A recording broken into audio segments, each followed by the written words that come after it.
Will they crack the letterbox? Quizzing later at 6. Opening a case of a very different kind first, though, this afternoon on BBC Two. We join Andrew Neil for the budget. It's Monday, it's 3 o'clock. We're live in Westminster on Budget Day.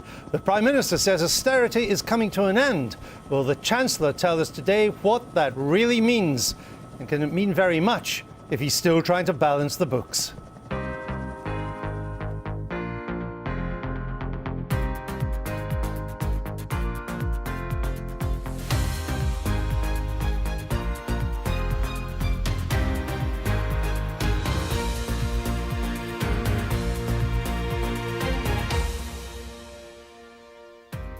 Yes, it's a big day for the country today, so we've booked the BBC's A-Team.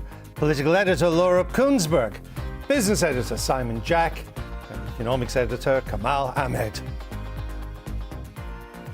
The Chancellor emerged from number 11 Downing Street just a short while ago en route to the House of Commons. He's due on his feet at 3:30. We'll be there live and uninterrupted. There he is for the traditional photo call on the steps of number 11 with his Treasury team and the famous budget box. What is in it this year?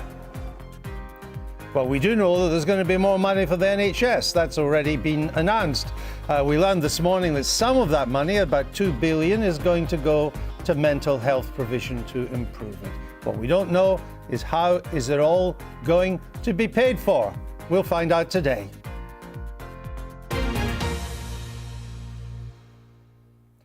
So, Laura, will this budget be regarded, you think, as something of a political watershed? There may not be a lot in it. We're told not to expect too much.